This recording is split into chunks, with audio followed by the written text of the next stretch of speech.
Buenos días, amados hermanos, donde quiera que usted nos esté observando. Esta mañana es un privilegio llegar hasta su hogar, desde acá, desde la Casa Oikos, en Villa de Ayarco, en San José, Costa Rica. Les enviamos un cariñoso saludo y tenemos la esperanza que esta mañana la palabra que vamos a compartir será de gran bendición para su vida. Así que abra el Evangelio de Mateo, capítulo 7, y vamos a leer ahí los versículos 13 y 14. San Mateo 7, 13 y 14. Dice así la palabra del Señor: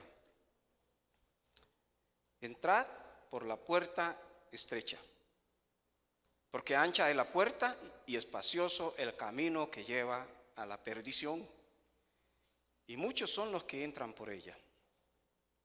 Porque estrecha es la puerta y angosto el camino que lleva a la vida, y pocos son los que la hallan. Dos versículos tremendos que quiero compartir con ustedes en esta mañana. Hace varios domingos, como les decía, iniciamos una serie de mensajes basados en el Sermón del Monte, que inicia en el capítulo 5 de Mateo y va a concluir aquí en el capítulo 7. Y realmente espero que para ustedes haya sido mucha bendición, pero para mí en lo personal estudiar la Biblia de esta manera es una gran bendición. Y lo que hoy vamos a compartir es que Jesús está llegando al final del sermón. Ya ha terminado prácticamente, según algunos estudiosos, ya terminó el sermón del monte con los versos que predicamos la semana pasada. Y entonces empieza a ser una conclusión, aplicaciones, cierre de las enseñanzas que ha compartido. Porque es muy importante no solamente escuchar, sino practicar. Y a esto es lo que nos va a confrontar el Señor en los siguientes 3 o 4 sermones que vamos a estar compartiendo. Porque ¿cuántos sermones hemos escuchado nosotros? Uno podría decir, como decimos por lo general, tantos sermones he escuchado. ¿Y cuánto hemos practicado? Y el problema es ese, en nosotros, los cristianos. Somos buenos para escuchar, pero pocos para practicar. Y Jesús tenía ese temor. Él estaba en un cerro, hablando a sus seguidores, hablando a sus discípulos. Les estaba hablando acerca de cuáles deberían ser las cualidades que tiene un cristiano. ¿Qué es lo que Él espera? ¿Cómo debemos ser nosotros los cristianos? ¿Cómo deberían de ser aquellos cristianos de aquella época?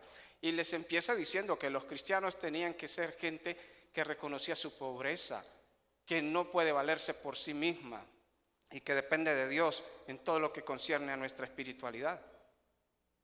Uno no puede decir, bueno, es que yo soy espiritual, no necesito ir a la iglesia, no necesito congregarme. Yo leo la Biblia ahí en mi casa, veo enlace.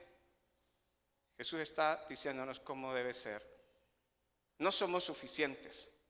Hay muchos recursos tecnológicos hoy, gracias a Dios, porque hay muchas personas que no pueden asistir a los templos. Y para ellos la tecnología es una gran bendición. Para aquellas personas que hoy no tienen cómo estar acá porque están enfermas, qué bueno que tienen una pantalla y pueden escuchar la predicación y pueden oír el mensaje. Pero para los que están sanos, para los que tienen sus piecitos buenos y todas sus capacidades normales, que a veces consideramos, no necesito estar ahí, no me hace falta ir tanto, ¿para qué ser tan fanático? El Señor nos recuerda, qué dichosos es la gente que sabe y reconoce que no puede por sí misma afirmar su vida espiritual. Y después le sigue diciendo, qué dichosa es la gente que es mansa, la gente que es dócil, la gente que es manejable. Y todos, o quizás algunos de ustedes han trabajado con personal en algún lugar. Y no hay nada más complicado que el departamento de personal para atender quejas de la gente, atender conflictos entre las personas de un mismo departamento. Y somos complicadas las personas. Así somos. Pero cuando venimos a Cristo y le reconocemos, Él nos hace dóciles, nos hace mansos.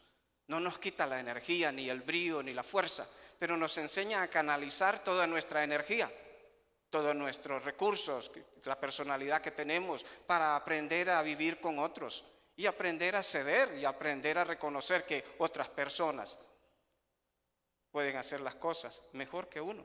también. Y qué bendición, porque todas esas bienaventuranzas, no puedo repetir las 8 porque me quedo aquí con eso, pero todas esas bienaventuranzas que el Señor dice son cualidades que debemos tener los que somos cristianos. El que no es cristiano no tiene nada de eso, necesita venir a Cristo. Y luego Jesús nos empieza a hablar sobre la enseñanza falsa y las enseñanzas correctas. Y Él empezó a decir a ellos, ustedes siempre escucharon que fue dicho esto y esto y esto, pero estaba malo, eso no era así. Ahora yo les digo esto y esto y esto. Y empezó a corregir las falsas enseñanzas que habían aprendido a través de la vida. Todos hemos aprendido enseñanzas incorrectas en nuestra vida. Y a veces las retomamos y las hacemos tan nuestras que no queremos soltar esas tradiciones, esas enseñanzas que nos repitieron nuestros padres y nuestros abuelos, y creemos que esa es la verdad y así como es. Pero Jesús nos dice que la verdad no es como quizás nos la enseñaron, que es como Él dice. Esa es la verdad y así es como debemos aprenderla si queremos estar en lo correcto. Y hace esa comparación entre esa enseñanza falsa y esa enseñanza correcta. Y luego nos habla de la vida devocional, cómo debe ser nuestra vida cristiana, cómo debe ser nuestra vida de oración. Porque aquella gente religiosa de aquellos días oraban muy lindo, con palabras muy bonitas. Oraban en lugares donde la gente los pudiese observar, en lugares públicos, se paraban en las esquinas, alzaban sus manos y elevaban oraciones hermosas.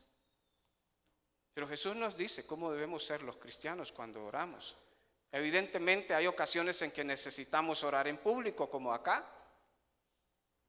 Y bueno, y todos los que estamos acá nos damos cuenta que nos cuesta, nos da temor, nos da canillera, algo nos pasa cuando estamos acá que nos cuestan que las palabras salgan. Pero hay personas que les encanta estar al frente para hablar y orar y usar palabrotas inmensamente grandes para impresionar. Y Jesús nos recuerda que cuando vamos a hablar con el Padre, lo más grandioso, lo más lindo es buscar un lugar secreto. Y ahí en un lugar secreto me arrodillo delante de mi Padre y le cuento a mi Padre todo lo que hay en mi corazón. Y lloro delante de Él, me río, brinco, me tiro al suelo, haga lo que quiera cuando está delante de Dios en su secreto. Y habla con Él. Y su Padre, que lo ve en lo secreto, dice la Biblia, lo recompensará en público. Porque cuando hacemos ese tipo de acciones para que la gente me vea, esa será la recompensa que obtendré. Que la gente diga, uy, qué chiva que ora ese hombre. Ay, esa persona sí es carga. Esa será la recompensa, dice el Señor. El Padre que me ve en lo secreto me recompensa en público. Y cuando damos ofrenda, dijo Jesús, no hagamos bulla. Yo quiero dar esto para Julano. Háganme el favor y lo ponen ahí en el boletín de la iglesia, que Julano de tal dio tanto para tal cosa. En las Teletón. Así funciona, ¿verdad? Tal empresa no lo manda anónimo. Es importante que digan el nombre de la empresa, porque es publicidad. Pero los cristianos no llamamos la atención hacia nosotros con las buenas acciones, que no sepa tu izquierda lo que hace tu derecha. Y entonces servimos al Señor en silencio, con gratitud. Y cuando ayunamos, no es para torcerle el brazo al Señor. Voy a ayunar para que me den ese trabajo, voy a ayunar para que mi hijo salga de las drogas, voy a ayunar para esto. No, si ayunamos así, no vamos a lograr nada. No ayunamos para torcerle el brazo al Señor, ayunamos para buscar más de Dios, para tener una intimidad más fuerte, más firme en Dios, para caminar más cerca de Él y poder afinar mi oído y escuchar su voz. Y dejo el celular por allá y la pantalla y todas otras cosas que son un obstáculo en mi vida y me interrumpen en mi intimidad con Dios. Esa es la vida cristiana que Jesús nos viene hablando. Cualidades, características que debemos tener los cristianos.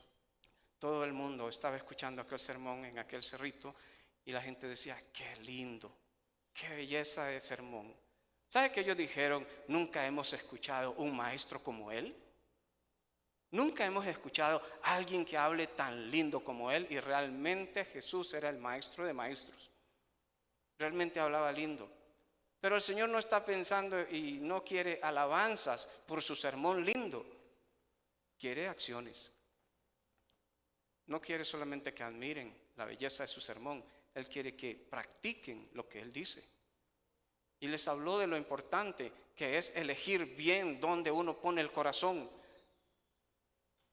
Elegir bien cuál será mi tesoro en esta vida.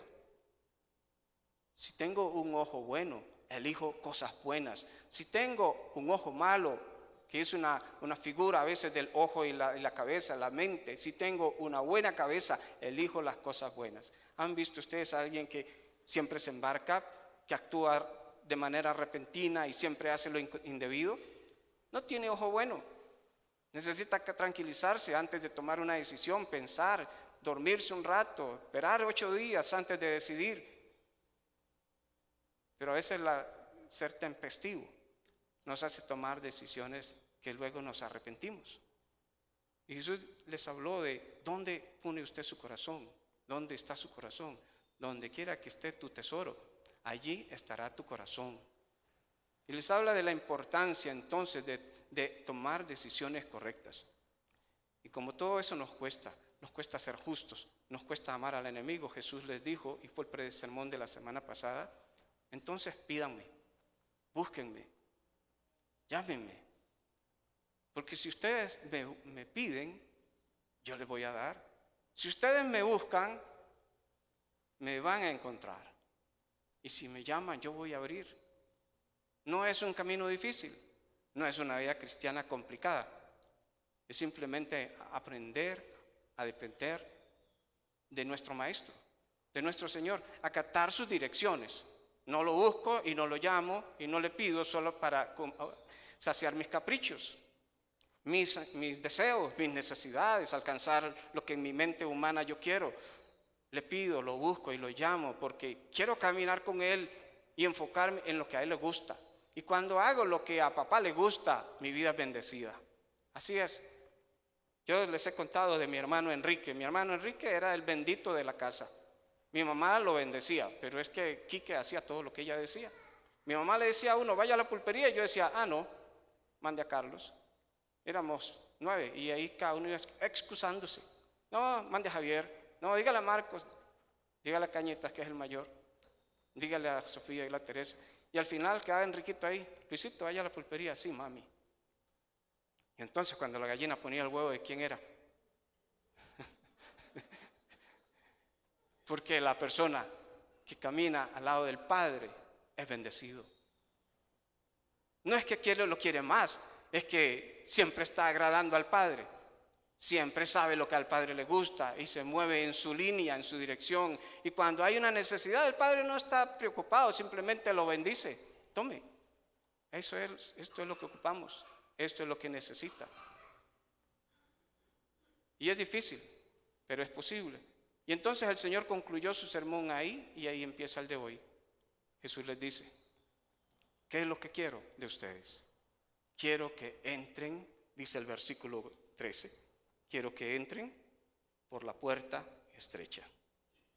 Quiero que entren por la puerta estrecha, porque también hay otra puerta que es muy ancha, es espaciosa. Pero yo quiero que ustedes entren por la puerta estrecha. ¿Sabe qué bonito que a uno le pongan más opciones? Que no sea la decisión solo de blanco o negro, sí o no. En las encuestas, en esas preguntas cerradas, siempre hay una tercera opción. No sé. Y esa es para jugársela a uno. No decir sí ni decir no. Entonces, no sé. Pero en las cosas de Dios es o entra por la estrecha, y si no, ¿en cuál está? Y ahí se mandó por la ancha. No es que, no, yo no entré por la estrecha, pero estoy aquí tranquilo viendo los toros de largo. No, está metido en el camino ancho, en la puerta ancha. Solo son 2 opciones. No hay grises con el Señor. No hay términos medios. Dice la palabra de Dios que a los que son indecisos, a las personas que son tibias, a los que no se deciden, no se quedan parados donde deben de estar, el diablo los vomita. Ni el diablo los quiere, el Señor los vomita. No le agradan al Señor la gente indecisa. Y entonces Él los invita a entrar por la puerta estrecha. Entonces, a poder nosotros entrar por esa puerta, debemos de elegir. Ciertamente todos los que son cristianos ya eligieron. Si usted es un hijo de Dios, ya usted eligió. Usted decidió pasar por esa puerta estrecha. ¿Qué dijo Jesús? Yo soy la puerta. Yo soy la puerta. También Él dijo, más adelante vamos a mencionarlo, yo soy el camino. Entonces, si hemos entrado ya por esa puerta, estamos bien. Pero si usted no ha entrado por esa puerta, usted está en el otro sendero, porque no hay un punto medio entre esos dos lugares. O estamos a un lado o estamos al otro. Así que en primer lugar, la Biblia nos habla de que hay dos puertas, pero hay dos caminos. ¿Sabe que por esa puerta angosta es como pasar por el peaje? Cuando vamos por el peaje, ¿cuántos carros pasan? Uno a la vez, ¿verdad? Solo uno puede pasar, pero no puede pasar ni siquiera uno con una moto. Bueno, a veces hay unos que quieren pasar colados, pero en el peaje pasamos uno por uno. ¿Y cómo nos molesta cuando está esa fila ahí en la 27 inmensa? Y todo se va ahí acortando en aquellos pocos carriles. Así es la vida con el Señor. Solo pasa uno solito. No puedo decirle, Señor, es que vieras que Selenia, que chiva era ella. Yo aquí voy amparadito a ella. Señor, vieras que mi papá era tan fiel contigo, aquí voy agarrado a mi papá. Solo uno pasa. Solo uno. No hay espacio para pasar dos. Ni siquiera puede pasar el viejo hombre. Dice San Pablo en Efesios, despójense del viejo hombre que está viciado con todos esos malos deseos engañosos. Hay que pasar libre de peso. Por esa puerta uno no puede pasar cargado. Porque a veces uno quiere pasar por esa puerta, pero llevarse cositas guardadas. Pasa por la puerta y uno quiere llevar rencor contra las personas. Soy un cristiano que siempre vivo con rencor. Siempre estoy molesto con aquella persona. Yo puedo adorar a Dios, pero en el momento que ese hermano llega y entra, vieras que ya se me bajó la espiritualidad. Y es que qué feo es estar en el culto cuando esa persona llega. Yo no puedo.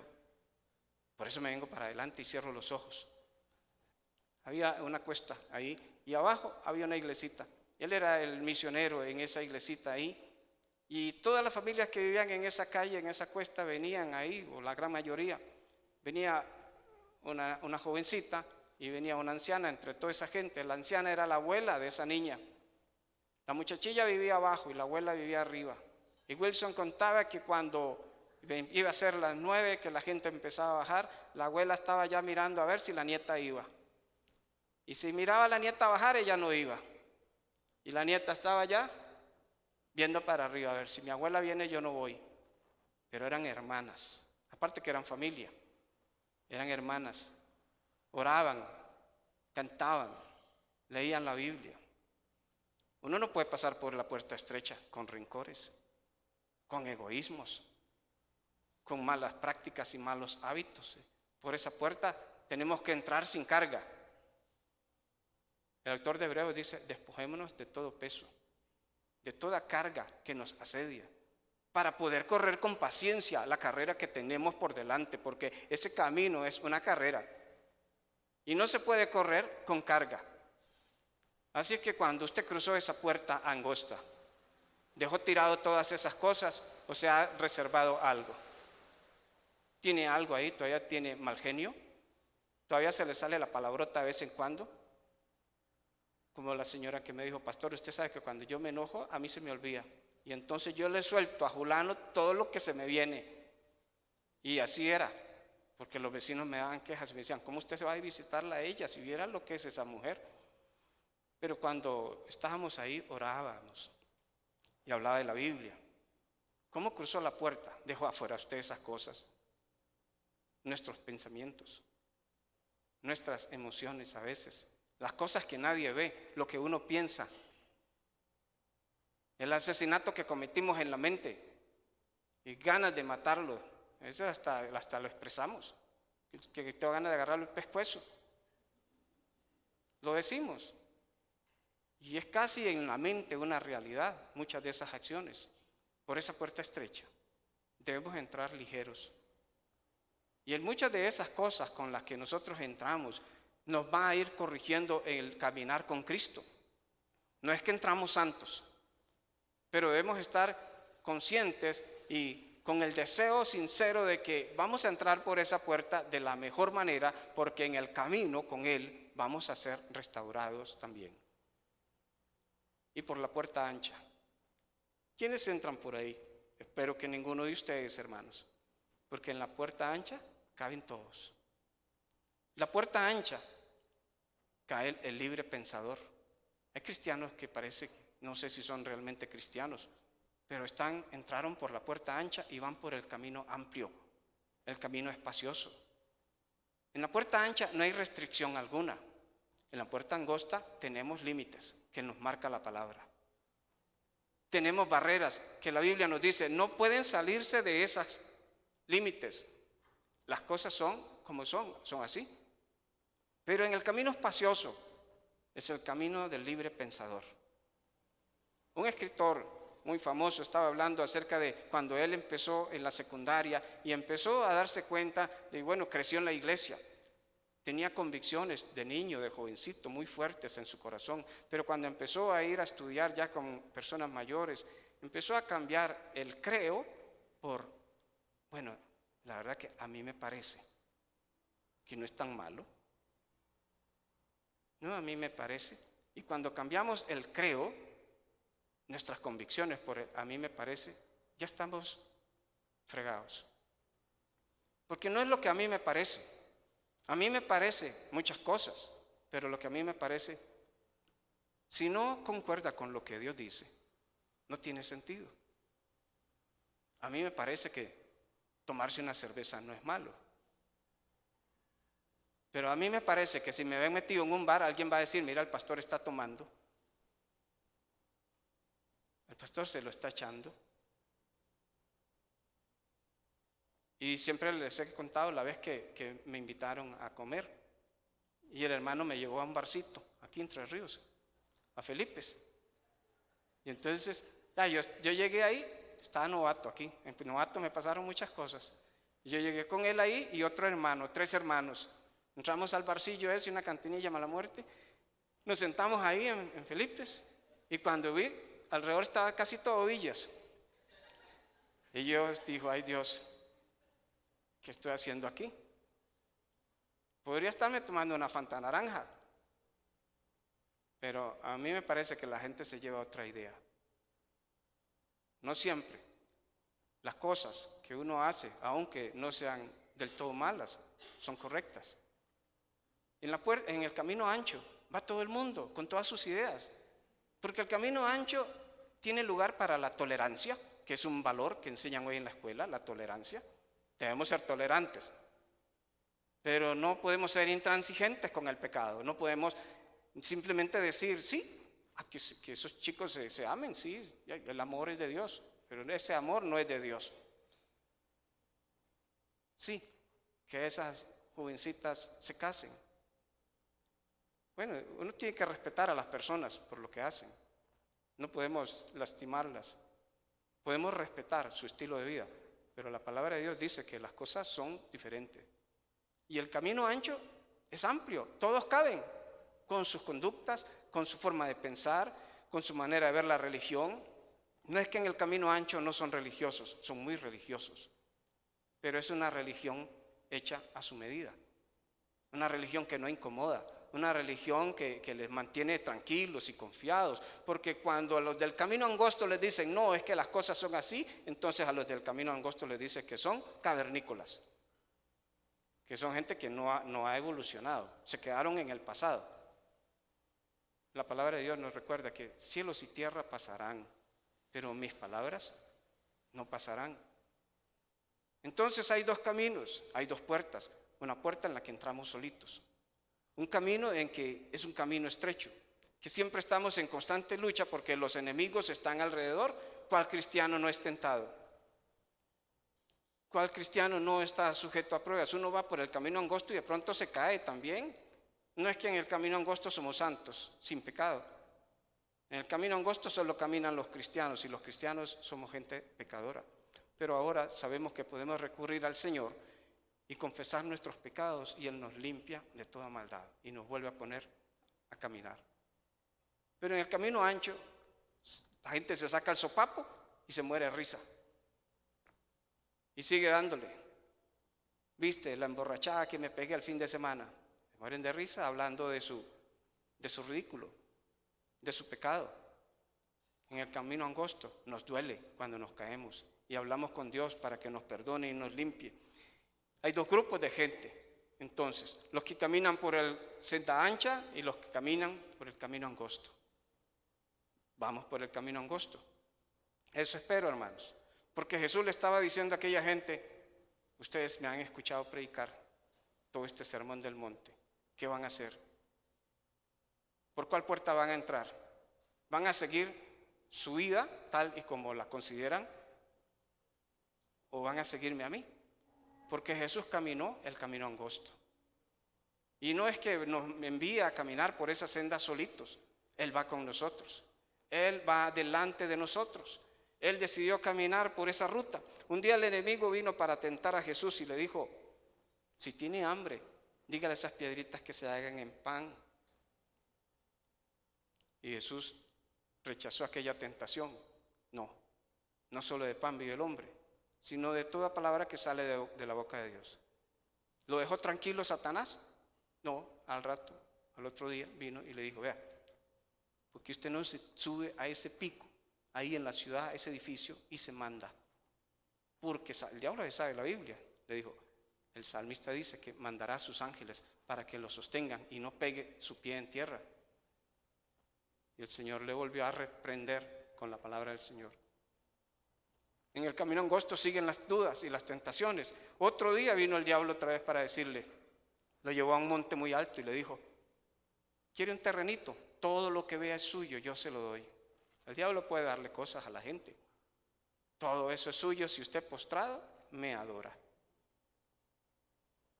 Y el Señor le dijo: apártate de mí, Satanás, porque solo al Señor debemos servir y adorar. El camino angosto es complicado, hermanos. Transitar la vida cristiana es difícil. No es sencillo.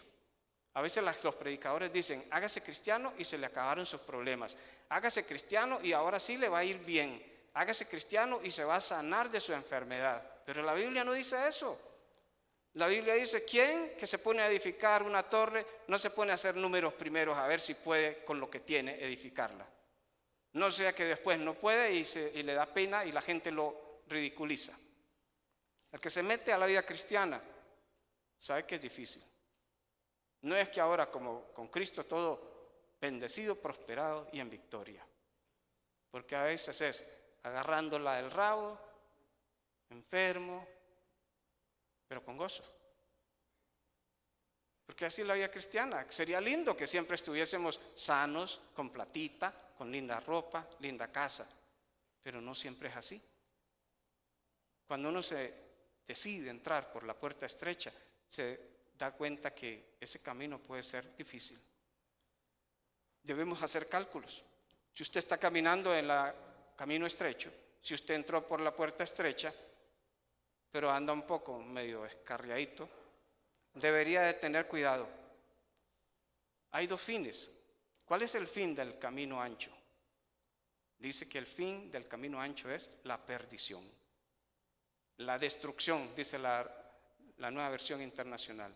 Pero el final del camino angosto es vida. Es lo que queremos, es lo que Jesús vino a darnos. Él vino a darnos vida y vida en abundancia. Porque qué pereza es vivir una vida hecha una desgracia, hecho leña, sufriendo, como la cancioncilla. Sufrir me tocó a mí en esta vida y llorar es mi destino hasta el final. No importa que la gente me desprecie. Si hoy tengo que llorar, si hoy tengo que llorar. Bueno, ya se las canté. Hay gente que dice, bueno, yo voy a sufrir, ya eso me tocó a mí sufrir. No, el sufrimiento no es una cruz. Puede ser una maldición o puede ser parte de la experiencia de la vida cristiana. Pero qué triste, cuando Jesús vino para darme vida, y vida abundante, yo por mis propias decisiones decido andar mi vida media loca y entonces no disfruto la vida que Cristo me da porque estoy tomado por el enemigo. Dice Juan 10:10, el ladrón vino ¿para qué? Para robar, para matar y para destruir. Y ese es el camino ancho. El resultado del camino ancho es destrucción. Todo lo bueno, el amor, el gozo, la paz, la bondad, todo lo bueno que hay en uno, el enemigo decide robárselo, matarlo, destruirlo. Y de pronto alguien dice, qué raro esa persona, cómo se transformó, porque vieras que cuando yo lo conocí era buena gente, era bondadoso, era amable, pero ahora es amargado, ahora es iracundo, siempre anda como un vidrio. Y entonces parece que algo pasó. Y es que vino el ladrón y robó. Pero Jesús vino para darnos vida. Pero para darnos vida tenemos que entrar por esa puerta estrecha. Y tenemos que caminar en ese sendero angosto con Él. Y no podemos envidiar al montón de gente que va allá porque parece a veces que la mayoría nos impresiona. Pero no siempre el montón de gente tiene razón. A Jesús le preguntaron, Señor, ¿son pocos los que se salvan? Porque dice ahí que en el camino angosto parece que van pocos. Y no nos debe interesar si son pocos o son muchos. Realmente Jesús, cuando le hicieron esa pregunta, les dijo, a usted más o menos en palabras muy ticas, a ustedes no les interesa saber si son pocos o son muchos. Entren por la puerta estrecha. Y ese es el consejo, hermanos. Tenemos que cuidar nuestra vida. Tenemos que cuidar nuestro caminar con Dios. Caminamos en un camino estrecho. Quiero vivir la vida agradable a Dios. Y quiero disfrutar la vida, los años que tenemos, disfrutarlos felices, disfrutarlos con gozo. Si el Señor nos da la oportunidad de vivir muchos años más, que sea una vida abundante, que sea una vida feliz, una vida de servicio. Hoy escuché un pedacito del devocional que Selenia escuchó de Josué. Como siendo un anciano, el Señor le dijo, todavía te queda mucho por hacer. Es que en el camino angosto nunca se pensiona uno. No hay tal como, Señor, ya llegué a X edad, ya me jubilo, ya no puedo servirte.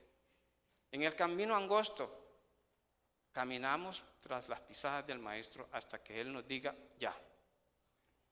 Entonces, hermanos, esta mañana el Señor nos reta. ¿Qué vamos a hacer con todas las cosas que hemos escuchado? ¿Nos apuntamos con Él por la puerta estrecha, por el camino angosto?